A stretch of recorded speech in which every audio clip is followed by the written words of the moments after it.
بسم اللہ الرحمن الرحیم الرحمن علم القرآن خلق الإنسان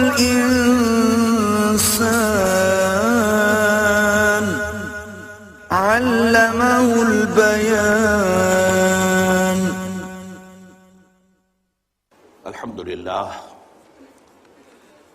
الحمد للہ وکفا والصلاة والسلام علی عباده الذین اصطفى خصوصاً علی افضلهم وخاتم النبیین محمد الامین وعلی آلہ وصحبہ اجمعین اما بعد فاعوذ باللہ من الشیطان الرجیم بسم اللہ الرحمن الرحیم الرحمن علم القرآن خلق الانسان علمه البیان صدق اللہ العظیم رب اشرح لی صدری ویسر لی امری واحلل عقدۃ من لسانی یفقہوا قولی اللہم ربنا الہمنا رشدنا واعذنا من شرور انفسنا اللہم ارنا الحق حقا وارزقنا اتباعہ وارنا الباطل باطلا وارزقنا اجتنابہ اللہم ارحمنا بالقرآن اللہم ارحمنا بالقرآن العظیم واجعلہ لنا اماما ونورا وہدا ورحمہ اللہم ذکرنا منہ ما نسینا وعلمنا منہ ما جہلنا وارزقنا تلاوتہ آناء اللیل وآناء النہار واجعلہ لنا حجتا یا رب العالمین آمین۔ میرا آج کا خطاب اصلاً تو قرآن کے علم اور دین کے فہم کی تحصیل اور اسے دوسروں تک پہنچانے کی فضیلت کے موضوع پر 12 احادیث کے درس پر مشتمل ہے، لیکن میں نے یہ سورہ رحمان کی 4 آیات جو تلاوت کی ہیں انہیں آپ تبرکاً بھی سمجھ لیجئے کہ خطاب کا آغاز جو ہے وہ تلاوت آیات قرآنیہ سے ہو رہا ہو۔ مزید برآں یہ کہ جو میرے درس حدیث میں آج اولین اور اہم ترین حدیث آ رہی ہے اس کا بڑا گہرا معنوی تعلق سورہ رحمان کی ان ابتدائی 4 آیات سے ہے۔ سورہ رحمان کی ابتدائی 4 آیات پر میرے مفصل خطابات اس سے پہلے موجود ہیں، ریکارڈڈ بھی ہیں تفصیلی۔ اس وقت صرف چند اشارے کروں گا۔ یہ آیات جو 4 ہیں ان میں 4 چوٹی کی چیزوں کا ذکر ہے، یعنی ان چیزوں کا انتخاب میرے نزدیک اس بنیاد پر ہوا ہے کہ ہر اعتبار سے جو سب سے چوٹی کی چیز ہو اس کا ذکر آئے۔ الرحمن اللہ کے ناموں میں سے ایک نام ہے، لیکن سب سے پیارا نام ہے اور سب سے اہم نام ہے اس اعتبار سے کہ ہمیں سب سے زیادہ ضرورت اللہ کی رحمت کی ہے۔ اللہ خالق ہے، یہ اس کا کام ہے، اس نے خلق کیا ہے، ہماری کوئی غرض تو نہیں تھی، ہماری کوئی درخواست تو نہیں تھی، اس نے تخلیق فرمایا۔ وہ ہمارا امتحان لینا چاہتا ہے تو رب بھی ہے، وہ ہماری ضروریات بہم پہنچاتا ہے جب تک اس دنیا میں رکھنا چاہتا ہے۔ ہمیں جو اصل ضرورت ہے اس کی رحمت کی ہے، اس لیے کہ جو ابدی زندگی ہے، آخری زندگی اور ابدی زندگی، اس میں خیر کا، بھلائی کا، روح و ریحان، اس کا دار و مدار جو ہے وہ اللہ تعالیٰ کی رحمت پر ہے۔ چنانچہ حضور نے ایک مرتبہ فرمایا کہ کوئی انسان محض اپنے عمل کی بنیاد پر جنت میں داخل نہیں ہو سکے گا جب تک کہ رحمت خداوندی دستگیری نہ کرے۔ اس پر کسی صحابی نے بڑی ہمت سے کام لیا اور ہمیں ان کا ممنون ہونا چاہیے۔ اگر وہ نہ کرتے یہ ہمت تو جواب ہمیں کیسے ملتا؟ جب سوال آیا تو جواب آیا۔ کیا حضور آپ بھی؟ کیونکہ سٹیٹمنٹ بڑا کیٹیگوریکل تھا، کوئی انسان داخل نہیں ہو سکتا جنت میں جب تک کہ رحمت خداوندی دستگیری نہ کرے۔ تو حضور کیا آپ بھی؟ فرمایا ہاں میں بھی، الا یتغمدنی ربی برحمتہ، جب تک میرا رب مجھے اپنی رحمت سے ڈھانپ نہیں لے گا میں بھی داخل نہیں ہو سکتا۔ یہ جو رحمت سے اللہ کے دو نام بنے ہیں رحیم اور رحمان، ان میں رحمان کی شان یہ ہے کہ جس میں یہ رحمت خداوندی کی ایک شان آتی ہے جیسے اس میں جوش ہے، جیسے ٹھاٹھا مارتا ہوا سمندر ہو۔ ایک سمندر پرسکون ہے، ایک سمندر وہ ہے جس میں اونچی اونچی پہاڑ ایسی لہریں اٹھ رہی ہیں۔ تو رحمان میں رحمت خداوندی کی وہ شان ہے۔ تو اسماء خداوندی میں گویا کہ سب سے چوٹی کا نام الرحمن ہے۔ علم القرآن، اس نے قرآن کی تعلیم دی۔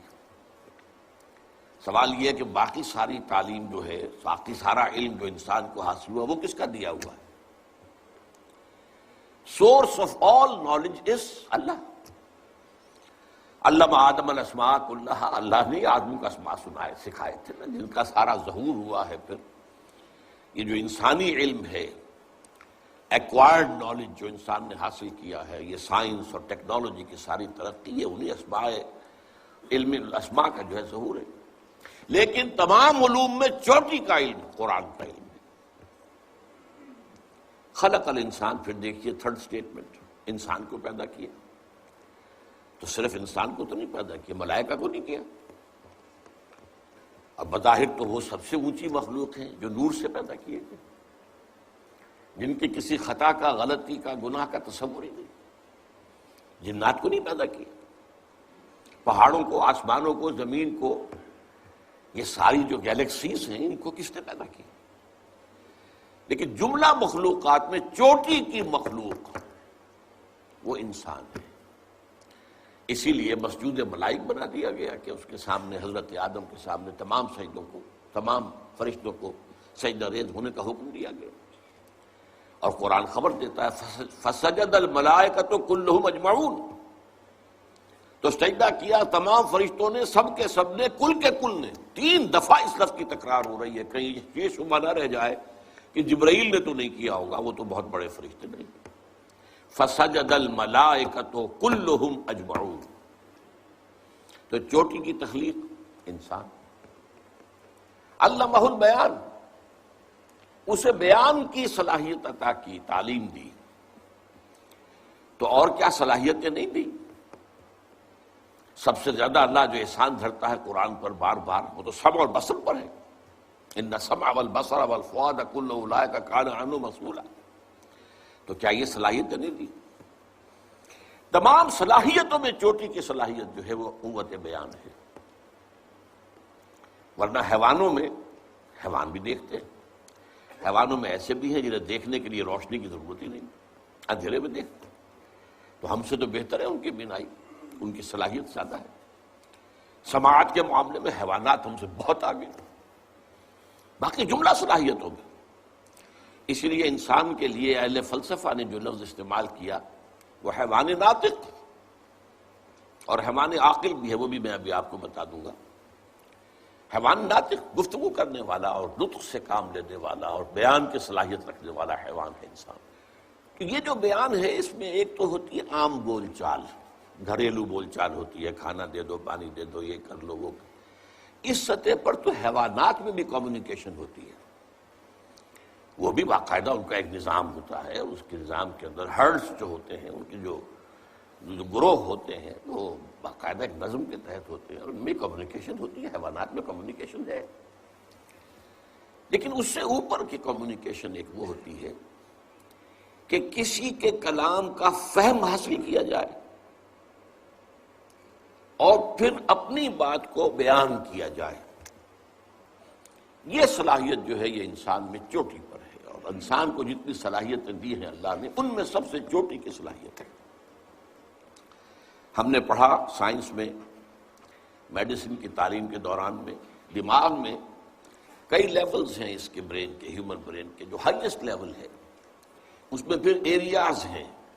یہاں پر پیچھے ہے وہ ایریا جس میں کہ آنکھ جو کچھ دیکھتی ہے، یہاں سے تو صرف تصویر بنتی ہے، انٹرپریٹ یہاں ہوتا ہے کہ یہ کیا دیکھا تم نے، اس کا مطلب کیا ہے۔ تو آنکھ نے، کیمرے نے تو تصویر جو ہے وہ پیچھے بھیج دی، اللہ حسن۔ لیکن یہ کہ دماغ کے مختلف ایریاز ہیں جو پھر ان کو انٹرپریٹ کرتے ہیں، اس سے نتیجہ اخذ کرتے ہیں۔ تو سب سے بڑے سینٹرز جو ہیں وہ سپیچ سینٹر کہلاتے ہیں. سپیچ، بیان، تقریر. اور اس کے دو حصے ہیں، سینسری اور موٹر. ایک حصہ وہ ہے کہ کسی کے کلام کو جو آپ تک پہنچا ہو آپ سمجھ سکیں، اس کی گہرائی میں اتر سکیں، جس کے لیے پھر لفظ تعویل آتا ہے. نہ صرف یہ کہ تفسیر بلکہ تعویل. تفسیر میں کیا ہوتا ہے؟ مختلف الفاظ کے معنی یہ ہیں، یہ گرامر یہ ہے، یہ وہ ہے، یہ تفسیر ہے. اور اس کا اصل مفہوم یہ ہے، اس کو اس کے اصل مفہوم کی طرف لوٹا دینے کی صلاحیت، یہ تعویل کہلاتی ہے. تو دوسروں کے کلام کا فہم اور اس کی تعویل، یہ ایک حصہ ہے اسی ایک صلاحیت کا. اور پھر اپنا کلام اور جو کچھ ذہن میں آیا ہے اس کو مرتب اور بہت صحیح انداز میں مجتمع کر کے اس کو بیان کرنا، یہ اس کا موٹر پارٹ ہے. یہ دونوں جو چیزیں ہیں یہ انسانی صلاحیتوں میں ٹاپ کی ہیں. اب دیکھیے یہ جو چار چیزیں آئیں، ان میں نے صرف ابھی تک بیان کیا ہے کہ ان کے انتخاب کی بنیاد کیا ہے کہ اپنے اپنے میدان میں یہ چاروں چیزیں ٹاپ کی ہیں. لیکن ایک اعتبار سے غور کیجئے تو یہ چار چیزیں اور چار آیتیں ہیں لیکن جملے تین ہیں. الرحمن علم القرآن ایک جملہ ہے، خلق الانسان مکمل جملہ ہے، علمہ البیان مکمل جملہ ہے. ان تین جملے کے حوالے سے آپ نے میٹرک میں بھی پھر اور بھی سطح پر پڑھا ہوگا. ریشیو پروپورشن میتھمیٹکس کے اندر، ارتھمیٹک کے اندر پڑھا ہم نے. نسبت و تناسب کا قاعدہ، تین ویلیوز دی ہیں، چوتھی تلاش کرو. اب یہ تین ویلیوز آ گئی، الرحمن علم القرآن ایک، خلق الانسان دو، علمہ البیان تین، چوتھی ویلیو جو ہے در حقیقت جو اس کلام کا اصل ماحصل ہے، جو اس کی اصل تعویل ہے، وہ ہے جو ہماری پہلی حدیث ہے آج کے ہمارے اس درس حدیث میں. عن عثمان ابن عفان. اب یہاں دیکھیے ذرا اس میں ترتیب، وہ ردم جو ہے وہ بھی برقرار ہے ناموں کے اعتبار سے بھی. الرحمن علم القرآن، خلق الانسان، علمہ البیان. عن عثمان ابن عفان رضی اللہ تعالی عنہ قال قال رسول اللہ صلی اللہ علیہ وسلم خیرکم من تعلم القرآن وعلمہ. تم میں سے بہترین لوگ وہ ہیں جو قرآن سیکھتے ہیں اور سکھاتے ہیں، یا تم میں سے بہترین لوگ وہ ہیں جنہوں نے قرآن سیکھا اور سکھایا. یعنی ویسے تو یہ ماضی کا صیغہ ہے لیکن اس کو ہم جنرلائز کر کے، پہلا ترجمہ میں نے جنرلائز کر کے کیا. تم میں سے بہترین لوگ وہ ہیں جو قرآن سیکھتے اور سکھاتے ہیں. اب دیکھیے وہ جو چار چیزیں ہمارے سامنے آئی تھیں، چوٹی کا علم قرآن، چوٹی کی انسانی صلاحیت بیان. اس چوٹی کی صلاحیت کا استعمال چوٹی کے علم کے لیے ہونا چاہیے، یہ اس کا منطقی تقاضا ہے. یہ بیان میں نے جیسا کہ عرض کیا جو کہ اللہ نے انسان کو صلاحیت دی ہے، یہ گھریلو بھی ہے، گفتگو کرتے ہیں آپ آپس میں. وہ تو حیوانات کے اندر بھی موجود ہے پوری طریقے سے. لیکن وہ جو اصل چوٹی کی بات ہے کہ انسان کسی کے کلام کو سمجھے، اس کی تہ میں اترے، اس کی تعویل کرے، صحیح مفہوم تک رسائی حاصل کرے اور پھر اس کو بیان کرے.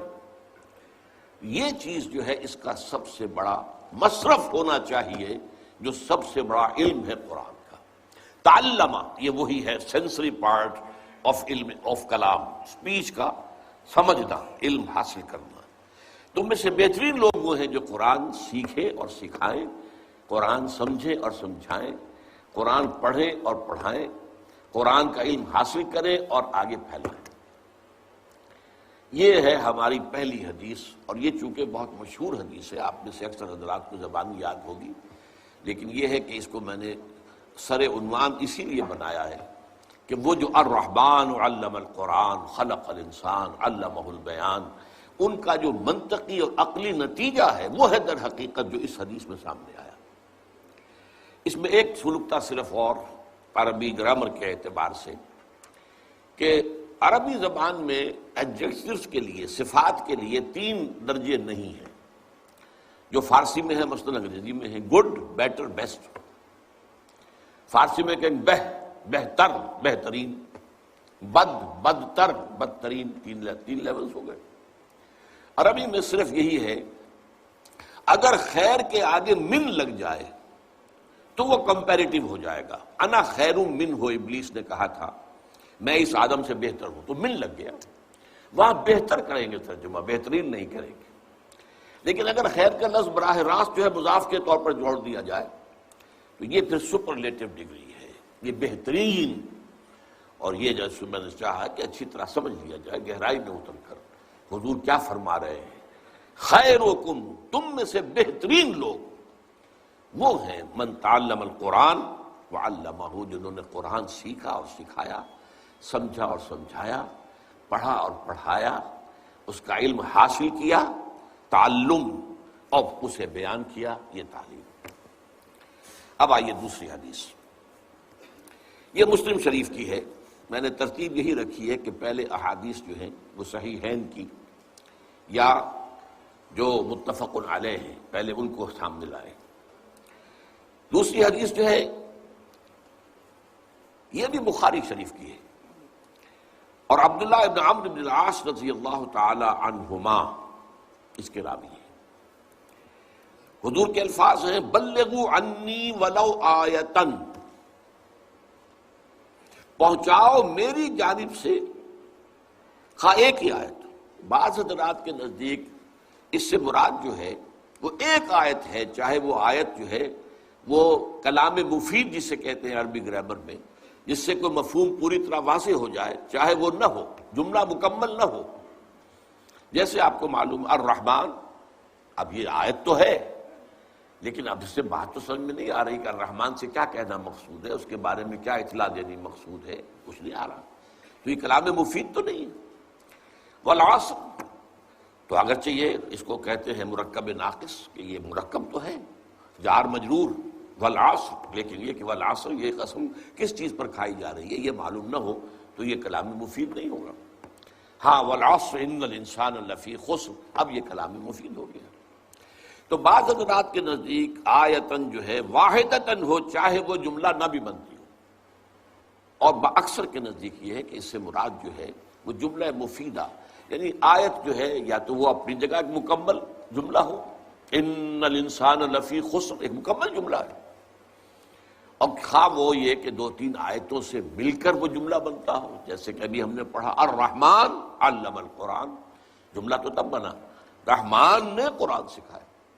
لیکن بہرحال یہ اس میں جو ایک آیت کا لفظ استعمال کیا حضور نے، اس سے اس کی طرف تاکید کیا. ذرا آپ اندازہ کیجئے کہ یہ نہیں کہا جا رہا کہ ایک ہی آیت کی آپ تبلیغ کرتے پھریں. ظاہر بات ہے اس میں تو بڑے خطرات ہیں. وہ آیت تو منسوخ بھی ہو سکتی ہے، وہ آیت جو ہے اس کے اندر کوئی ایسا مفہوم بھی ہو سکتا ہے کہ جس کی وضاحت دوسری جگہوں پر آئی ہو. تو یہ نہیں ہے کہ بس ایک آیت سیکھ لو اور اس کو جو ہے آگے اسی کے مبلغ بن کر، یہ تاکید کا انداز ہے. خواہ ایک ہی آیت، یہ اس تاکید کے لیے، ایمفیسس کے لیے ایک ہی آیت بھی ہو. ویسے مثلا یہ کہ ایک صورت ایسی ہو سکتی ہے جیسے سورۃ العصر ہے، وہ اتنی جامع ہے جس کے بارے میں امام شافعی یہ کہتے ہوں کہ لو لم ينزل من القرآن سواها لکفت الناس، اگر قرآن میں سے سوائے اس ایک صورت کے اور کچھ نازل نہ ہوتا تب بھی لوگوں کی ہدایت کے لیے کافی تھی. اور لو تدبر الناس هذه السورة لوسعتهم، اگر لوگ صرف اس ایک صورت پر تدبر کریں تو یہ ان کے لیے کافی ہو جائے گی. تو اس صورت کا انسان مبلغ بن جائے، اس کو اچھی طرح سمجھ کر اسے بیان کرنے کا جو ہے بیڑا اٹھا لے تو بات سمجھ میں آتی ہے، لیکن عام طور پر نہیں. یہ انداز ہے تاکید کا، بلغوا عنی ولو آیۃ. دوسرا اس میں جو لفظ بہت اہم ہے وہ عن کا ہے، عنی. اسی لیے میں اس کا ترجمہ کرتا ہوں میری جانب سے، آن مائی بہاف. اس کی وجہ کیا ہے کہ حضور کی بعثت ہے پوری نوع انسانی تک. آپ صرف عربوں کے لیے تو نہیں بھیجے گئے تھے. اسی لیے آپ نے خطبہ حجۃ الوداع میں جو 1.25 لاکھ کا مجمع تھا اس سے گواہی لے لی، الا هل بلغت، اور جواب میں لے کے اس پورے مجمع نے کہا انا نشهد انک قد بلغت الرسالۃ وادیت الامانۃ ونصحت الامۃ وکشفت الغمۃ. 3 دفعہ یہ سوال جواب. اس کے بعد انگلی اٹھائی آسمان کی طرف 3 دفعہ، اور پھر اشارہ لوگوں کی طرف، اللہم اشہد، اے اللہ تو بھی گواہ رہے، میں نے پہنچا دیا. اب آخری جملہ کیا تھا؟ فَلْيُبَلِّغِ الشَّاهِدُ الْغَائِبَ. اب لازم ہے ان پر جو یہاں ہیں کہ پہنچائیں ان کو جو یہاں نہیں. اور جو یہاں نہیں ہیں اتنے بلیغ الفاظ ہیں، اس میں جو لوگ اس وقت دنیا میں موجود تھے اور وہاں نہیں تھے وہ بھی سب شامل ہو گئے، چاہے وہ چین میں آباد ہوں، چاہے وہ روس میں آباد ہوں، چاہے وہ امریکہ میں ہوں، چاہے وہ کہیں بھی ہوں، تمہارے ذمے ہے اب ان تک پہنچانا، اور قیامت تک آنے والے انسان بھی شامل ہو گئے، کیونکہ آپ کی رسالت جو ہے وہ تو قیامت تک جاری ہے، اور پوری نوع انسانی کے لیے آپ ہی رسول بنا کر بھیجے گئے۔ تو بلغوا عنی، میری آن مائی بہاف، میری جانب سے پہنچاؤ، یعنی میرا کوئی امتی اگر یہ کام کر رہا ہے تو وہ گویا کہ میرے فرض منصبی کی ادائیگی میں میری مدد کر رہا ہے۔ یہ جو لفظ آتا ہے قرآن میں، یا ایھا الذین آمنوا کونوا انصار اللہ کما قال عیسی ابن مریم للحواریین من انصاری الی اللہ، تو مدد کرنا، اور یہ سورہ اعراف کی آیت میں بھی آیا ہے فالذین آمنوا بہ وعزروہ ونصروہ، ہمارے اس رسول کی جو مدد کرے، تو یہ مدد ہے۔ آپ کا مشن ہے تمام انسانوں تک قرآن کا پہنچا دینا، جو اس میں حصہ لے رہا ہے وہ گویا کہ آپ کا اس معلوم میں مددگار ہے، معاون ہے، آپ کا ساتھی ہے، آپ کا رفیق ہے۔ بلغوا انی ولو آیۃ۔ اب آئیے تیسری حدیث جو ہے یہ ہے مسلم شریف سے، اور حضرت ابو ہریرہ رضی اللہ تعالیٰ عنہ اس کے راوی ہیں۔ حضور نے فرمایا من سلک طریقا یلتمس بہ علما سہل اللہ بہ طریقا الی الجنہ، جس شخص نے بھی کوئی سفر اختیار کیا تاکہ علم حاصل کرے تو اللہ تعالیٰ اس کے طفیل اس کے لیے جنت کا ایک راستہ آسان کر دے گا۔ یعنی آدمی جو ہے، پچھلے زمانے میں تو آپ کو معلوم ہے کوئی کالجز اور یونیورسٹیز تو تھی نہیں، معلوم ہوا کہ فلاں جگہ بصرہ شہر میں کوئی بہت بڑے عالم ہیں قرآن کے، اب ایک شخص سینکڑوں میل کا سفر طے کر کے وہاں جا رہا ہے، یا فلاں جگہ پر دمشق میں کوئی صحابی ابھی ہیں جو کوئی حدیث روایت کرتے ہیں براہ راست، ہم تک تو روایت وہ آئی ہے 2-3 لنکس کے ساتھ، براہ راست جو ہے وہ اس کو سننے کے لیے لمبا سفر کیا وہاں گئے ہیں۔ تو یہ سفر کیا کرتے تھے لوگ، اور آپ اپنے بڑے بزرگوں کے حالات میں یہی پڑھتے ہیں، پہلے وہاں گئے، وہاں سے علم حاصل کیا، پھر وہاں سے وہاں گئے، وہاں علم حاصل کیا، پھر وہاں سے وہاں گئے، اس لیے کہ سینٹرز آف ایکسلنس جو ہیں وہ مختلف جگہوں پر تھے۔ کہیں پر کوئی بہت بڑا محدث بیٹھا ہوا ہے، تو کہیں پر کوئی بڑا مفسر بیٹھا ہوا ہے، کہیں پر کوئی فلسفی بیٹھا ہوا ہے، کوئی علم کلام کا ماہر بیٹھا ہوا ہے، کوئی علم الرجال کا ماہر کہیں بیٹھا ہوا ہے، تو مختلف جگہوں سے جا کر جو ہے وہ تحصیل علم کرتے تھے۔ تو من سلک طریقا یلتمس بہ علما فیہ علما، اب یہاں پر جو اگلی 2 آیتیں ہم پڑھ چکے، 2 حدیثیں، علم کا مفہوم معین ہو جانا چاہیے کہ یہاں پر مراد علم قرآن ہے، اصل علم، اس لیے کہ اسی حدیث میں جو ہم پڑھ رہے ہیں یہ بات واضح ہو جائے گی۔ سہل اللہ بہ طریقا الی الجنہ، اب سنیے نقشہ کھینچا ہے، وَمَجْتَمَعَ قَوْمٌ فِي بَيْتٍ مِّن بُيُوتِ اللَّهِ يَتْلُونَ كِتَابَ اللَّهِ وَيَتَدَارَسُونَهُ بَيْنَهُمْ إِلَّا نَزَلَتْ عَلَيْهِمُ السَّكِينَةُ وَغَشِيَتْهُمُ الرَّحْمَةُ وَحَفَّتْهُمُ الْمَلَائِكَةُ وَذَكَرَهُمُ اللَّهُ فِي مَنْ عِندِهِ، اور نہیں جمع ہوتے کچھ لوگ اللہ کے گھروں میں سے کسی گھر میں اللہ کی کتاب کی تلاوت کے لیے اور اس کو باہم ایک دوسرے سے سمجھنے کے لیے، مگر یہ کہ اللہ ان کے اوپر نازل فرما دیتا ہے سکینت، اور رحمت ان کو ڈھانپ لیتی ہے، اور فرشتے ان کے گرد گھیرا ڈال لیتے ہیں، اور اللہ تعالیٰ ان کا ذکر کرتا ہے ملائکہ میں فی من عندہ، اس کے جو پاس ہیں، ملائکہ مقربین، ملائکہ بھی عام نہیں جو اس کے پاس ہیں، ملائکہ مقربین، ملائکہ اعلیٰ، فخر کے ساتھ کہتا دیکھو میرے بندے، تم نے کہا تھا نا کہ یہ انسان اس کو تو پیدا کر رہا ہے تو فساد مچائے گا، ٹھیک ہے تمہاری اس بات بھی غلط نہیں ہے، لیکن دیکھو میرے وہ بندے بھی تو ہیں نا انہی میں سے، وہ بنی آدمی، کوئی اور غرض تو ان کی نہیں ہے، کوئی اور مطلب نہیں ہے ان کا، کوئی اور مقصود نہیں ہے، کسی اور مفاد دنیا کے لیے جمع نہیں ہوئے، اور یہاں میرے گھروں میں سے کسی گھر میں سے مراد اولاً تو ہوگا مساجد، لیکن یہ کہ علماء کا اس پر تقریباً اجماع ہے کہ اس سے مراد کوئی بھی جگہ ہو سکتی ہے، سب گھر اللہ کے ہیں، کسی بھی جگہ پر جہاں پر آدمی اس کے لیے جمع ہو کہ یتلون کتاب اللہ ہے، اللہ کی کتابت کی تلاوت، وَيَتَدَارَسُونَهُ بَيْنَهُمْ، اب اس میں ذرا فرق ہے، ہمارے ہاں جو درس ہوتا ہے اس کے اندر یک طرفہ معاملہ چل رہا ہوتا ہے، مدرس جو ہے بیان کر رہا ہے اور سامع جو ہے وہ سن رہے ہیں، ایک ہوتا ہے مذاکرہ آپس میں، جمع ہو گیا جس کو کہ ایک اسٹڈی سرکل کا عنوان دیا جاتا ہے. چنانچہ میں نے جب لاہور منتقل ہوا ہوں جب 1965 میں، تو پہلے میں نے جو حلقے قائم کیے ان کے لیے نام درس عنوان کا نہیں رکھا تھا، بلکہ حلقہ ہائے مطالعہ قرآن، قرآنک اسٹڈی سرکلز. تو اس کے اندر یہ ہے کہ ایک دوسرے سے بات کو سمجھنا اور سمجھانا، تدارس باب تفاعل کے اندر آ گیا. یہ اس میں مشارکت ہوتی ہے، لوگوں کی سب کی شرکت ہوتی ہے، اور یہی بہترین طریقہ ہوتا ہے سیکھنے اور سکھانے کا. اگرچہ حالات کے تقاضے کے تحت جو ہے وہ ہمارا مونولوگ کے انداز میں ایک آدمی کی گفتگو کے ذریعے سے بھی بہرحال بات پھیلتی ہے. تو فرمایا کہ نہیں جمع ہوتے میرے گھروں میں سے کسی گھر میں میرے کچھ بندے میری کتاب پڑھنے اور آپس میں ایک دوسرے کے سمجھنے اور سمجھانے کے لیے، مگر یہ کہ ان پر سکینت نازل ہوتی ہے، یہ قلب مطمئنہ، سکینت، سکون. غشیتہم الرحمہ، اور رحمت ان کو ڈھانپ لیتی ہے. وحفتہم الملائکہ، اور فرشتے ان کے گرد گھیرا ڈال لیتے ہیں. وذکرہم اللہ فی من عندہ، اور اللہ ذکر کرتا ہے ان کا ان لوگوں ان میں ان کے سامنے جو اس کے پاس ہے، اپنے فرشتوں کے سامنے اللہ تعالیٰ ذکر فرماتا ہے. آپ اس پر خوشی منائیے اور فاستبشروا. آج ہمارا ذکر بھی اللہ تعالیٰ اس اپنی ملأ اعلیٰ کی محفل میں، خدا خود میر محفل بود اندر لامکاں خسرو، ایک ہے نا محفل، وہ ہمارے لیے لامکاں ہے، لیکن وہ ایک خاص مکان ہے جہاں اللہ تعالیٰ جو ہے اس کا عرش ہے، اس کے ارد گرد جو ہے حولہ جو ہے اس فرشتے. تو اس محفل میں ذکر وہ اللہ تعالیٰ کی طرف سے خوشخبری کی سب سے بڑی بات ہے. چوتھی حدیث یہ بھی مسلم شریف کی ہے.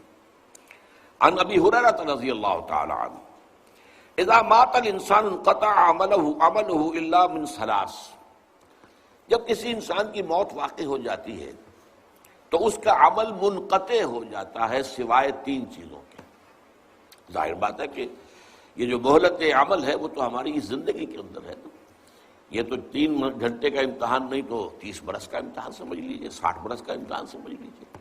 لیکن یہ کہ جب 3 گھنٹے پورے ہوتے ہیں تو پھر اعلان ہوتا ہے اسٹاپ رائٹنگ، بات وقت ختم ہو گیا. تو موت کے ساتھ وقت ختم ہو گیا. لیکن اس کے بعد بھی ان 3 چیزوں کے اعتبار سے انسان کے لیے اجر و ثواب کا جو کھاتا ہے کھلا رہتا ہے. من ثلاث، صدقۃ جاریۃ، کچھ صدقہ جاریہ ہو، کوئی ایسا کام کیا ہے لوگوں کی بہبود کے لیے. پرانے زمانے میں سرائے ہوتی تھی، سرائے بنا دی ہے، مسافر آئیں آرام کریں. کنویں کھدوا دیے ہیں، کہیں پر پل بنوا دیا ہے، یہ مختلف جو ہے مسجد بنا دی ہے، لوگ جو ہے آئے اللہ کا ذکر کریں. علم ينتفع به، نمبر 2 وہ علم کے جس کے ذریعے سے نفع حاصل کیا جا رہا ہو. یعنی اس نے اپنی زندگی میں جو علم پھیلایا تھا اب وہ علم تو آگے پھیلے گا، اس کے شاگرد آگے پھیلائیں گے، ان کے شاگرد اس سے آگے پھیلائیں گے، جہاں تک یہ سلسلہ جاری رہے گا. جس نے اس کا آغاز کیا تھا اس کے اللہ تعالیٰ کے ہاں جو کھاتے کھلے ہوئے ہیں ان میں اس کا ثواب کا اندراج ہوتا جائے گا، یہ مسلسل جاری رہے گا. صدقہ جاریہ جن سے لوگوں کو فائدہ پہنچتا ہو، وہ علم کہ جس سے نفع ہو سکے، اور ولد صالح یدعو لہ، یا پھر اس کی اولاد، صالح اولاد، نیک اولاد. نیک اولاد سب سے بڑا صدقہ جاریہ ہے. تو یہ صدقہ جاریہ پھر وہ اس کے لیے دعائیں بھی کریں گے، ان کی مغفرت کے لیے دعائیں کریں گی. اولاد جو ہوگی نیک ہوگی. جو نیک نہیں ہے وہ بھول جائیں گے کون ہمارا باپ تھا، کون ہماری ماں تھی، کیا ان کے احسانات ہم پر تھے. لیکن جو ولد صالح ہوگا ظاہر بات ہے کہ وہ تو دعا کرے گا.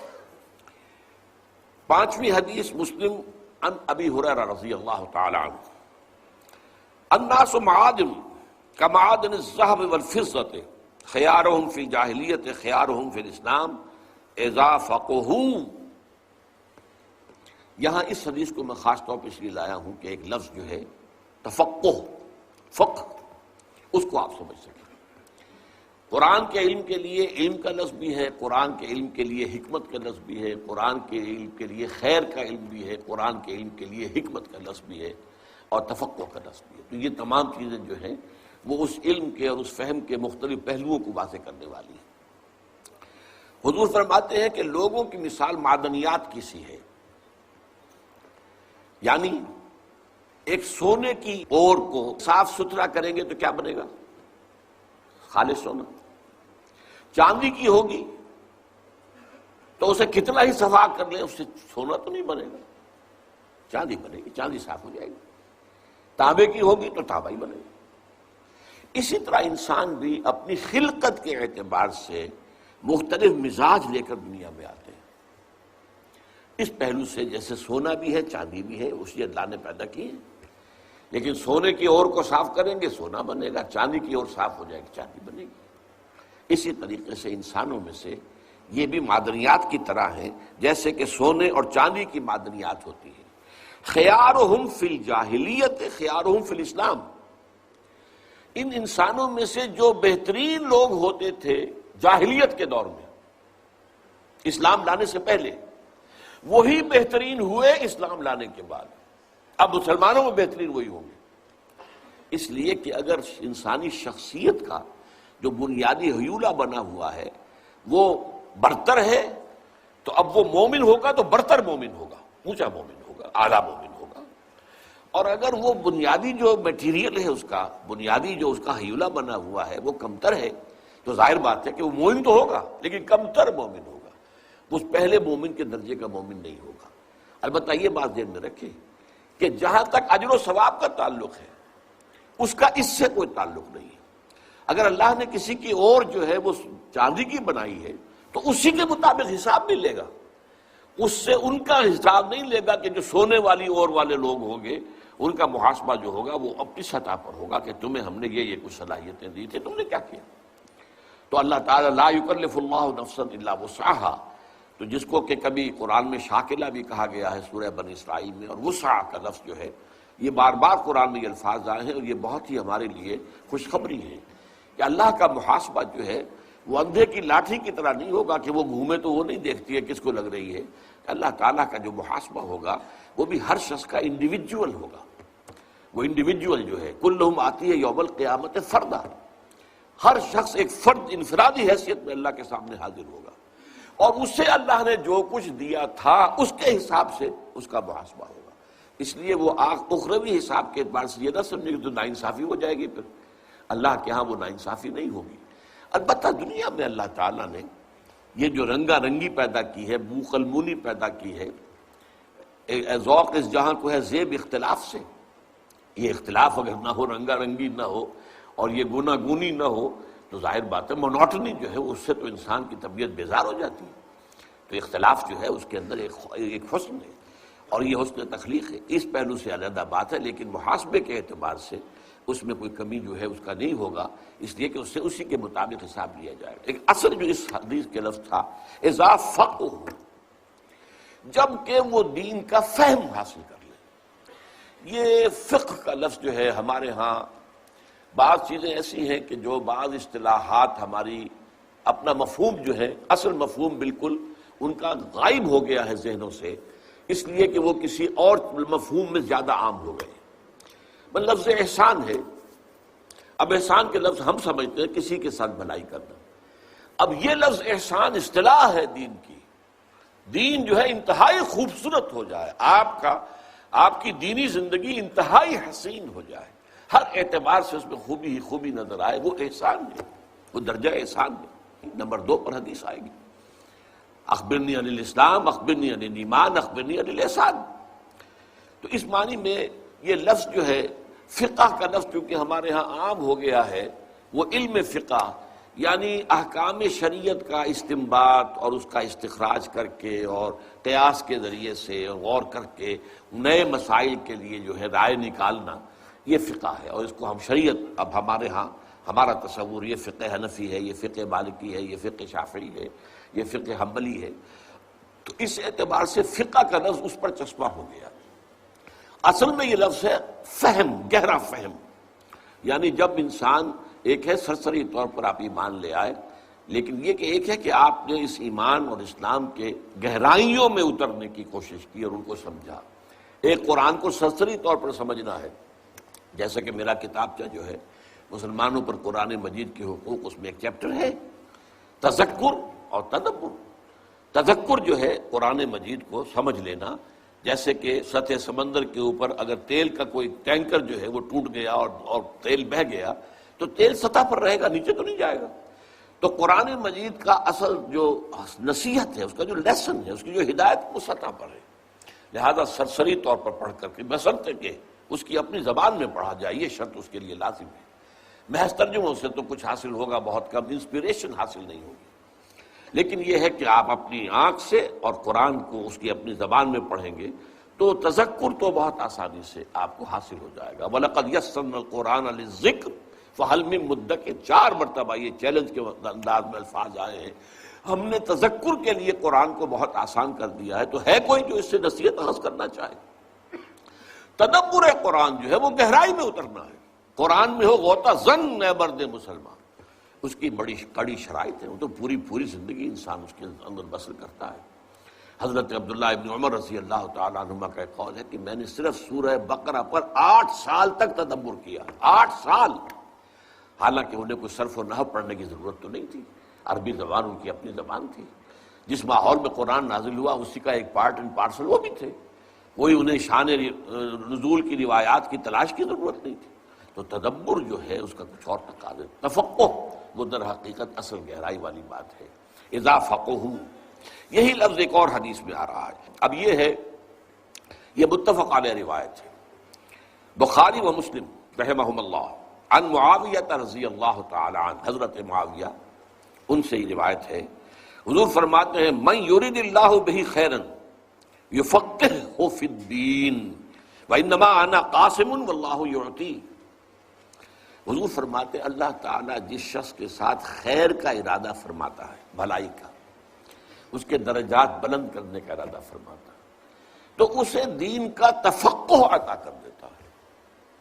ایک ہے دین کی سرسری جو ہے معلومات، یا دین کا جو قانونی حصہ ہے اس کے بارے میں تفاصیل معلوم ہے، اور ایک یہ ہے کہ تفقہ فی الدین، دین کے اندر گہرائی میں اتر کر سمجھا جائے کسی حکم کا مقصد کیا ہے، کسی حکم کی حکمت کیا ہے، احکام میں اولن کون سے ہیں، دوم کون سے ہیں، کون سی چیز جو ہے اولیت رکھنے والی ہے، کون سی چیز ثانویت کی حامل ہے۔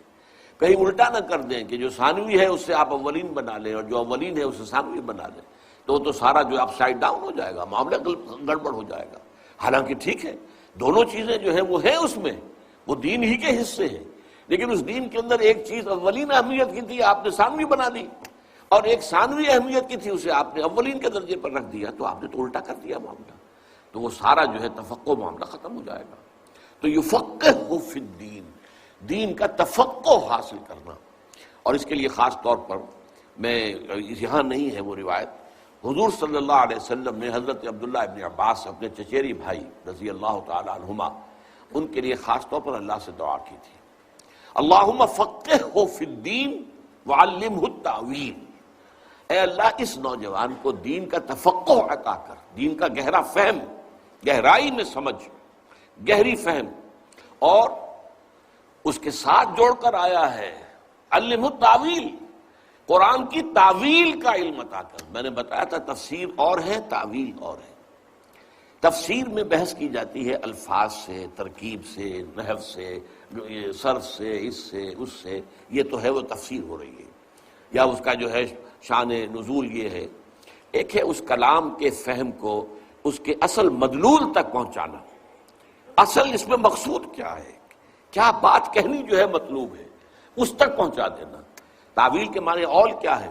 لوٹانا، تو اسی معنی میں کسی چیز کو لوٹا دینا اس کے اصل کی طرف، اس کے اصل مفہوم کے ذریعے تعویل ہے۔ تو در حقیقت تفقہ فی الدین اور تعویل قرآن یہ دونوں ایک ساتھ جڑے ہوئے ہیں، ان دونوں کا گہرا تعلق ہے، اسی لیے حضور نے دعا میں ان دونوں چیزوں کو شامل کیا، اللہم فقہہ فی الدین وعلمہ التاویل۔ اب آئیے 7ویں حدیث، یہ بھی متفق علیہ ہے، بخاری و مسلم، عن ابی مسعود، ابن مسعود رضی اللہ تعالی عنہ، عبداللہ ابن مسعود، لا حسد الا فی اثنتین، حضور فرماتے ہیں کہ کوئی حسد نہیں ہونا چاہیے مگر 2 اشخاص کے بارے میں۔ اب یہاں پہ لفظ حسد جو آیا ہے وہ در حقیقت اس عام معنی میں نہیں آیا ہے، تو اصل میں یہ ہے کہ جس میں رشک، جسے ہم اردو میں کہ رشک، فلاں کو فلاں پر رشک آیا، ایک ہے فلاں کو فلاں سے حسد ہوا۔ یہ حسد ایک منفی شے ہے، کسی میں کوئی خیر یا خوبی دیکھی اب اس کو یہ ہو کہ یہ اس سے سلب ہو جائے اور مجھے مل جائے، یہ حسد ہے۔ ایک یہ ہے کہ اللہ تو نے اس کو یہ خیر دیا، مجھے بھی عطا کر، یہ رشک ہے اور اس کے اندر کوئی برائی نہیں ہے، یہ اچھائی ہے، ٹھیک ہے۔ بھلے لوگوں کو دیکھ کر، اچھے لوگوں کی اچھائیوں کو دیکھ کر اس سے اپنے اندر بھی ایک آرزو اور تمنا کا ابھرنا، اور اس کے لیے پھر اللہ سے دعا کرنا، تو نے اپنے اس بندے کو یہ توفیق دی ہے، مجھے بھی توفیق عطا کر۔ تو اس معنی میں، رشک کے معنی میں یہ لفظ یہاں آیا ہے کہ دو اشخاص کے سوا کسی اور کے ساتھ رشک نہیں کرنا چاہیے۔ رجلا آتاہ اللہ مالا فسلطہ علی ہلکتہ، ایک ایسا شخص جسے اللہ نے مال دیا ہے وافر، اور پھر اسے مسلط کر دیا ہے اس کو خرچ کرنے پر۔ وہ مال کو سینت کر نہیں رکھتا، خرچ کرتا ہے خیر میں، فی الحق، حق کے اندر خرچ کرتا ہے۔ حق میں ادائے حقوق بھی آ گیا، جو بھی رشتہ داروں کے حقوق ہیں، جو بھی اللہ تعالیٰ نے جس کے حقوق رکھے ہیں، والدین کے حقوق ہیں، اولاد کے بھی حقوق ہیں، ان میں بھی اولاد سے بھی انسان بخل نہ کرے۔ اگر اللہ نے آپ کو اچھی حیثیت دی ہے تو اولاد کا کبھی حق ہے کہ ان کو اس میں سے ملے، اس معنی میں۔ اور پھر یہ ہے کہ اللہ کے دین کے لیے، دین حق کے لیے، خیر کے لیے، بھلائی کے لیے خرچ کرنا۔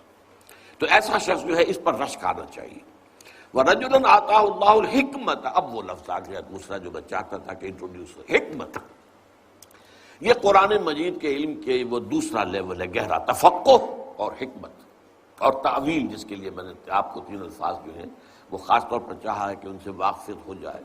تو یہاں پر اللہ، جس شخص کو اللہ نے حکمت عطا کی ہو، فَهُوَ يَقْضِي بِهَا وَيُعَلِّمُهَا، تو وہ اسی کے ذریعے سے، اسی کی بنیاد پر فیصلے بھی کرتا ہو اور اسی پر عمل کرتا، اور اسی کو پھیلاتا بھی ہو، سکھاتا بھی ہو، دوسروں کو تعلیم بھی دیتا ہو۔ اللہ تعالیٰ اللہم ربنا اجعلنا منہم۔ ایک حدیث جو ہے، اب یہ جو بقیہ احادیث ہیں یہ بخاری اور مسلم سے نچلے درجے کے جو مجموعے ہیں، دوسرے درجے کی کتابیں حدیث کی مجموعے جو ہیں ان میں سے ہیں۔ دارمی، طبرانی، خطیب، عن الحسن مرسلا، حسن بصری رحمۃ اللہ علیہ، یہ تابعین میں سے ہے، اور یہ روایت کر رہے ہیں حضور سے، تو اسے کہتے ہیں روایت مرسل، حالانکہ کسی صحابی سے سنا ہوگا، صحابی کا نام نہیں لیا ہے، لیکن یہ حدیث جو ہے وہ بڑی پیاری ہے۔ من جاءہ الموت وہو یطلب العلم، جس شخص کو موت آئے اس حال میں کہ وہ علم کے حصول میں لگا ہوا تھا، لیکن مقصد کیا تھا؟ لیحیی بہ الاسلام، تاکہ وہ اس کے ذریعے سے اسلام کو زندہ کرے۔ یہ مقصد ہونا چاہیے۔ تعلیم و تعلم قرآن کا بھی مقصد یہ ہو کہ اسلام کو زندہ کرنا ہے۔ ظاہر بات ہے کہ اسلام تو مرا نہیں ہے، زندہ ہے، ہماری نسبت اس سے مر گئی ہے، ہم اس کے ساتھ صحیح معنی میں متعلق نہیں ہیں، جڑے ہوئے نہیں ہیں، اور پورا معاشرہ ہمارا اس کے ساتھ جڑا ہوا نہیں ہے۔ اسلام کی یہاں پر حکومت نہیں ہے، اسلام کا نظام نہیں ہے۔ اس نسبت کو دوبارہ زندہ کرنا جو تھی کبھی خلافت راشدہ میں، اس کو دوبارہ زندہ کرنا، یہ مقصد ہو علم کے حصول کا، تعلیم و تعلم قرآن کا۔ یہ صرف جو ہے کہ اکیڈمک ایکسرسائز بن کر نہ رہ جائے کہ بس یہ علم کی تحصیل برائے تحصیل علم، یہ نہیں، علم برائے علم نہیں، زندگی برائے زندگی نہیں، بلکہ زندگی کسی مقصد کے لیے، نصب العین کے لیے، علم کسی مقصد کے لیے، اور وہ علم ہے کس لیے؟ لیحیی بہ الاسلام۔ اس مقصد کے تحت ایک شخص علم کی طلب میں لگا ہوا ہے، ابھی وہ فارغ نہیں ہوا ہے، ابھی اسی کام میں لگا ہوا ہے وہ، کہ موت آ گئی، لیکن اس کا نتیجہ کیا ہے کہ درجہ اس کا کیا ہوگا اللہ کے ہاں؟ فَبَيْنَهُ وَبَيْنَ النَّبِيِّينَ دَرَجَةٌ وَاحِدَةٌ فِي الْجَنَّةِ، تو اس کے اور نبیوں کے درمیان جنت میں صرف ایک درجے کا فرق ہوگا۔ یہ ہے بلندی اس کام کے لیے۔ ویسے تو یہ کہ یہ ساری چیزیں ان الفاظ میں بھی آ گئی ہیں، خیرکم من تعلم القرآن وعلمہ، لیکن اس خیر کا معاملہ جو ہے کس کس پہلو سے اس میں بہتری کے معاملات ہیں، کیا اس کا ظہور جو ہے ہوگا انسان کے حق میں، اس کے لیے یہ ہے کہ یہ حدیثیں جو ہیں یہ ہمارے لیے مزید روشنی فراہم کرتی ہیں کہ اس کے اور ان لوگ اور نبیوں کے درمیان ایک درجے کا فرق رہ جائے۔ اب تین حدیثیں ایسی آ رہی ہیں جس میں میں پہلے مفہوم بیان کر دوں اس لیے کہ وقت محدود ہو گیا ہے۔ اس میں اصل میں ایک ریشیو پروپورشن کا معاملہ آیا ہے۔ عام تصور ہمارا یہ ہے کہ نیکی کا معاملہ ہوگا تو نوافل زیادہ ہو جائیں گے، اذکار ہوں گے، یہ ہوں گے، بیٹھے ہوئے تسبیح کریں گے، فلاں کریں گے، یہ۔ اور ایک تصور یہ ہے کہ اپنا وقت لگایا جائے اللہ کے دین کے علم کو حاصل کرنے اور پھیلانے میں۔ پہلی چیز کا رہے گا ہمیشہ ذہنوں کے اندر، ہمارے ذہنوں میں بھی جو تصور بیٹھ گیا ہے، صدیوں کا تعامل ہے، یہ کوئی 2-4 برس کی بات نہیں ہے کہ اصل دین، اصل نیکی، اصل جو ہے روحانیت تو ان چیزوں میں ہے۔ لیکن حضور جو فرما رہے ہیں کہ تمہاری جو یہ ہے نسبت و تناسب کا جو فہم جو ہے درست ہو جانا چاہیے۔ یہ پہلی روایت ہے احمد، ترمذی، ابو داود، ابن ماجہ، دارمی، ان حضرت ابی الدرداء، ابو درداء رضی اللہ تعالیٰ عنہ جو فقراء صحابہ میں سے، من سلک طریقا یطلب فیہ علما سلک اللہ بہ طریقا من طرق الجنہ، یہ تو ہم پہلے بھی پڑھ چکے ہیں۔ جو شخص کوئی چلا کسی راستے پر سفر اس نے اختیار کیا علم کے حصول کے لیے، اللہ تعالیٰ اس کے ذریعے سے اس کے لیے جنت کا راستہ آسان کر دیتا ہے، کھول دیتا ہے۔ وَإِنَّ الْمَلَائِكَةَ تَضَعُ أَجْنِحَتَهَا رِضًا لِطَالِبِ الْعِلْمِ، فرشتے اپنے پر بازو پھیلاتے ہیں، نیچے کرتے ہیں، عزت کرتے ہوئے، رضن لطالب العلم، علم کے طالب کے لیے، یہ اس کا مقام ہے طالب علم کا۔ وَإِنَّ الْعَالِمَ يَسْتَغْفِرُ لَهُ مَنْ فِي السَّمَاوَاتِ وَمَنْ فِي الْأَرْضِ، اور عالم کے لیے استغفار کرتے رہتے ہیں وہ سب کے جو آسمانوں میں اور زمین میں ہیں۔ لیکن عالم کا وہی تصور رکھیے، لِيُحْيِيَ بِهِ الْإِسْلَامَ، عالم کا تصور یہ کہ اس میں سب سے چوٹی پر علم قرآن، اور قرآن کا بھی صرف علم جو ہے وہ شریعت والا علم نہیں بلکہ اس میں جو تفقہ اور حکمت اور گہرائی، اس کو وہ ساری چیزیں سامنے رہیں، تب پھر ان حدیث کا مطلب سمجھ میں آئے گا۔ تو یہاں تک کہ حتی الحیتان فی جوف الماء، یہاں تک کہ پانی کے اندر جو مچھلیاں ہیں وہ بھی استغفار کرتی ہیں۔ وَإِنَّ فَضْلَ الْعَالِمِ عَلَى الْعَابِدِ كَفَضْلِ الْقَمَرِ لَيْلَةَ الْبَدْرِ عَلَى سَائِرِ الْكَوَاكِبِ، اور جان لو فضیلت ایک عالم کی عابد پر، ایک عابد ہے، عبادت گزار ہے، رات بھر کھڑا ہو کر نماز پڑھ رہا ہے، اور وہ جو ہے دن بھر روزہ رکھ رہا ہے، ہمیشہ رکھ رہا ہے، یا آخری درجہ جس کی اجازت ہے کہ ایک دن روزہ رکھو اور ایک دن ناغہ کرو، یہاں تک پہنچ گیا ہے۔ لیکن یہ ہے کہ ایک ہے عالم، وَإِنَّ فَضْلَ الْعَالِمِ عَلَى الْعَابِدِ كَفَضْلِ الْقَمَرِ لَيْلَةَ الْبَدْرِ عَلَى سَائِرِ الْكَوَاكِبِ، تو 14ویں کے چاند کو جو فضیلت ہے بقیہ تمام ستاروں پر، وہ فضیلت ہے عالم کو عابد پر۔ وَإِنَّ الْعُلَمَاءَ وَرَثَةُ الْأَنبِيَاءِ، اور علماء جو ہیں وہ تو نبیوں کے وارث ہیں۔ وَإِنَّ الْأَنبِيَاءَ لَمْ يُوَرِّثُوا دِينًا وَلَا دِينَارًا دِرْهَمًا وَإِنَّمَا وَرَّثُوا عِلْمًا فَمَنْ أَخَذَهُ أَخَذَ بِحَظٍّ وَافِرٍ، اور نبیوں نے کوئی بھی دولت نہیں چھوڑی درہم و دینار وراثت میں۔ یہ کیوں کہا جا رہا ہے؟ نبیوں کے وارثوں کو بھی یہ سمجھ لینا چاہیے کہ کوئی شے وراثت میں نہیں چھوڑنی ہے۔ مال جمع کرنا، کوئی شخص تجارت کر رہا ہے، ٹھیک ہے وہ مال جمع کیا اس نے، تم دین کا کام کر رہے تھے، دین سکھا رہے تھے، اور تم نے مال جمع کیا، اس کا کیا مطلب ہے؟ تمہارا مطلوب دنیا تھی۔ جب اگر ورثۃ الانبیاء ہونے کا فخر حاصل کرنا چاہتے ہو تو پھر اس پر پورے اترو کہ کوئی وراثت تمہاری نہیں ہونی چاہیے، کوئی جائیداد مت بناؤ، کوئی دولت اکٹھی مت کرو۔ ان العلماء ورثۃ الانبیاء وان الانبیاء لم یورثوا دینارا ولا درہما وانما ورثوا علما، انہوں نے علم جو ہے وراثت میں چھوڑا ہے۔ تو جو کچھ جو لیتا ہے اس کو، اس علم کو، اور اس کو حظ وافر، تو اس کا جو ہے اللہ تعالیٰ کے ہاں پھر اس کے لیے بہت ثواب ہے۔ اللہ تعالیٰ ہمیں ان میں سے کرے۔ دوسری حدیث ترمذی عن ابی امامۃ الباہلی رضی اللہ تعالیٰ عنہ، حضور فرماتے ہیں، ذرا نوٹ کیجئے، فضل العالم علی العابد کفضلی علی ادناکم، عالم کی فضیلت عابد پر اتنی ہی ہے جتنی میری فضیلت ہے تم میں سے ادنا ترین پر۔ اب ادنا یہاں مراد جو ہے صحابی ادنا مراد ہے، عام مسلمان ادنا نہیں، صحابی ادنا کم۔ اب کم میں ظاہر بات ہے کون ہے، مخاطب صحابہ ہے۔ فضل العالم علی العابد کفضلی علی ادناکم، عابد کے اوپر عالم کی فضیلت ایسی ہے جیسے میری فضیلت ہے تم میں سے کسی کم ترین پر، جو صحابہ میں سب سے کم درجے کے صحابی۔ وَإِنَّ اللَّهَ وَمَلَائِكَتَهُ وَأَهْلُ السَّمَاوَاتِ وَالْأَرْضِ حَتَّى النَّمْلَةُ فِي جُحْرِهَا وَحَتَّى الْحُوتُ لَا يُصَلُّونَ عَلَى مُعَلِّمِ النَّاسِ الْخَيْرَ، اور جان لو یقیناً اللہ اور اس کے فرشتے اور تمام آسمان والے، تمام زمین والے، یہاں تک کہ اپنے بلوں میں چیونٹیاں، اور یہاں تک کہ جو پانی کے اندر ہیں مچھلیاں، لا یصلون، وہ درود بھیجتے رہتے ہیں، وہ خیر کی دعائیں کرتے رہتے ہیں، علی معلم الناس الخیر، اس شخص پر کہ جو لوگوں کو خیر کی تعلیم دیتا۔ اب یہاں الخیر کا لفظ قرآن کے لیے آیا ہے، سب سے بہترین شے، اور یہ بات جو ہے قرآن مجید میں سورہ یونس کی 2 آیتوں کے حوالے سے پوری طرح ذہن نشین ہو جانی چاہیے۔ یا ایھا الناس قد جاءتکم موعظۃ من ربکم وشفاء لما فی الصدور وہدی ورحمۃ للمؤمنین قل بفضل اللہ وبرحمتہ فبذلک فلیفرحوا هو خیر مما یجمعون۔ جان لو کہ یہ قرآن جو ہے اس کا نزول اللہ کے فضل اور اس کی رحمت کا سب سے بڑا منظر ہے، الرحمن علم القرآن، اور یہ بھی جان لو کہ اس پر خوشیاں مناؤ کہ اللہ نے تمہیں قرآن عطا کیا ہے۔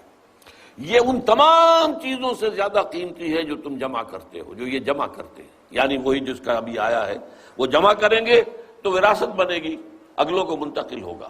دنیا میں جو چیزیں بھی جمع کی جاتی ہیں ان تمام چیزوں میں سب سے زیادہ قیمتی شے جو ہے وہ قرآن ہے۔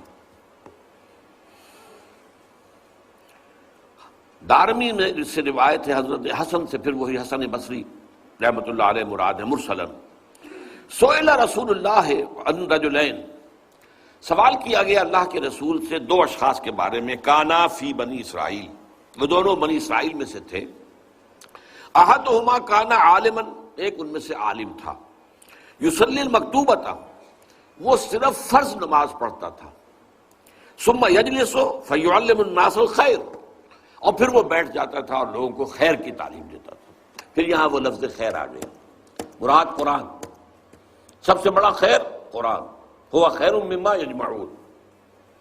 والآخر، اور دوسرا وہ تھا جو یصوم النہار، ہمیشہ روزہ رکھتا تھا، ویقوم اللیل، پوری رات کھڑا رہتا تھا نماز میں۔ ایہما افضل، اے نبی یہ بتائیے ان میں سے افضل کون ہے؟ قال رسول اللہ صلی اللہ علیہ وسلم، فرمایا حضور نے صلی اللہ علیہ وسلم، فضل هذا العالم الذي يصلي المکتوبۃ ثم يجلس فيعلم الناس الخیر، اس شخص کی فضیلت کہ جو صرف فرض نماز پڑھ کر اور پھر وہ لگاتا ہو اپنا وقت، بیٹھ جاتا ہو اور لوگوں کو خیر کی تعلیم دیتا ہو، علی العابد الذی یصوم النہار ویصلی اللیل، اس عبادت گزار پر جو ہمیشہ روزہ رکھتا ہو اور وہ رات بھر کھڑا رہتا ہو، کا فضلی علی ادناکم، فضیلت وہی ہے جو میری فضیلت ہے تم میں سے کسی کم ترین۔ یہ 3 احادیث اس اعتبار سے بہت اہم ہے کہ ہمارا جو نسبت و تناسب کا معاملہ ہے، ہمارے اندر جو ہے وہ سینس پیدا ہونا چاہیے، سینس آف پروپورشن۔ وہ جو چیزیں ہمارے ہاں بالکل الٹ گئی ہیں، ان تصورات کو توڑنا آسان کام نہیں ہے، لیکن یہ کہ بہرحال ان احادیث نبویہ کے حوالے سے ہمیں اپنا وہ جو ہے ویلیو سٹرکچر جو ہے، جو اس کو تصحیح اس کی کر لینی چاہیے، اس کو اور ان احادیث کو تازہ کرتے رہنا چاہیے۔ اور جو لوگ اس کام میں خاص طور پر لگے ہوئے ہوں انہیں سب سے زیادہ ضرورت ہے کہ ان احادیث جو ہے ان کو اپنے مستحضر رکھیں، تاکہ انہیں ایک انشراح جو ہے وہ مسلسل حاصل ہوتا رہے کہ جو کام ہم کر رہے ہیں وہ صحیح راستہ ہے، اور اسی راستے کی طرف اللہ اس کے رسول نے رہنمائی کی ہے۔ اب آخری حدیث ہے ایک برعکس کیفیت کے لیے، اسی علم کا حصول دنیا کمانے کے لیے بھی ہوتا ہے، پیشہ ورانہ حصول ہو رہا ہے دنیا کمانے کے لیے، اور بدقسمتی سے ہمارے ہاں دین بھی اب ایک پیشہ بن گیا ہے، اور عام طور پر دینی تعلیم عام طور پر اللہ ماشاءاللہ وہ اسی اعتبار سے ہوتی ہے کہ اس سے ایک بہرحال ایک ذریعہ معاش جو ہے وہ بھی حاصل ہو جائے گا، مسجدوں میں خطابت ہوگی، امامت ہوگی وغیرہ وغیرہ۔ یہ چیز اب نوٹ کر لیجئے کہ اس علم کے، جیسے کہ اس سے پہلے حدیث آئی ہے وَهُوَ يَطْلُبُ الْعِلْمَ لِيُحْيِيَ بِهِ الْإِسْلَامَ، علم حاصل کر رہا ہو وہ اسلام کو زندہ کرنے، احیاء دین کے لیے، احیاء اسلام کے لیے، تجدید دین کے لیے، دین کو تازہ کر دینے کے لیے، اقامت دین کے لیے، دین کو قائم کر دینے کے لیے۔ اس کے برعکس من طلب العلم، جس شخص نے علم حاصل کیا، طلب کیا، لِيُجَارِيَ بِهِ الْعُلَمَاءَ، تاکہ وہ ہم نشین بن جائے علماء کا۔ اب علماء بیٹھے ہوتے ہیں تو آپس میں گفتگو کر رہے ہوتے ہیں تو ان کی اصطلاحات اور ہوتی ہیں، عام آدمی بیٹھا ہوا ان کی بات وہ آپس میں جب گفتگو کر رہے نہیں سمجھتے، لیکن وہ اصطلاحات گاڑھی مذہبی دینی اصطلاحات استعمال کرتے. تو میں بھی علماء کی مجلس میں بیٹھنے کے قابل ہو جاؤں، میں بھی تاکہ بیٹھوں اور وہی اصطلاحات جو ہیں ان کو سمجھوں بھی اور ان کے اندر میں گفتگو کر سکوں. وَلَيُمَارِيَ بِهِ السُّفَهَاءَ، یا روب گانٹھے بے وقوفوں پر، جو بے علم ہیں یا جو لوگ جاہل ہیں یا کم علم ہیں، ان کے اوپر جو ہے وہ اپنا ایک ان کے ساتھ بحث و تمہیز کرنے کا اپنا روب گانٹھے، اپنے علم کا اور سکہ جمائے. او یصرف بہ وجوہ الناس الیہ، یا اس علم کے ذریعے سے لوگوں کی توجہ اپنی طرف منعطف کرا لے، اپنی لیڈری، اپنی چودراہٹ، اپنی سیادت، اپنی قیادت، اس کی طرف لوگوں کو متوجہ کرے اس علم کے ذریعے سے. ادخلہ اللہ النار، ایسے شخص کو اللہ تعالیٰ یقیناً آگ میں داخل کرے گا.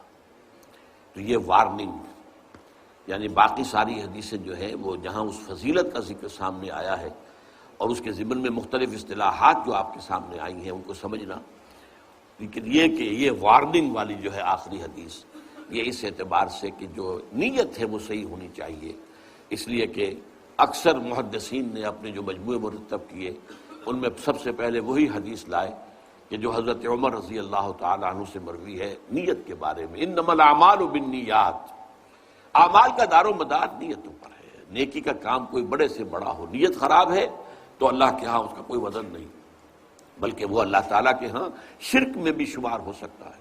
جس نے دکھاوے کے لیے من صلی یرائی فقط اشرکا، ومن صام یرائی فقط اشرکا، ومن تصدق یرائی فقط اشرکا، جس نے دکھاوے کے لیے نماز پڑھی اس نے شرک کیا، جس نے دکھاوے کے لیے روزہ رکھا اس نے شرک کیا، جس نے دکھاوے کے لیے صدقہ خیرات کیا اس نے شرک کیا.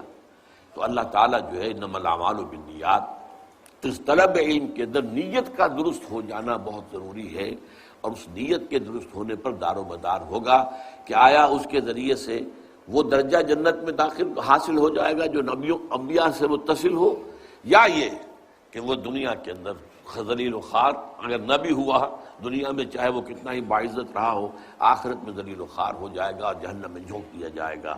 اللہ تعالی ہمیں ان تمام احادیث کی جو برکت ہے اور ان کے اندر جو ہمارے لیے سبق ہے اور ہمارے لیے رہنمائی ہے ان سے بھرپور استفادے کی توفیق عطا فرمائے.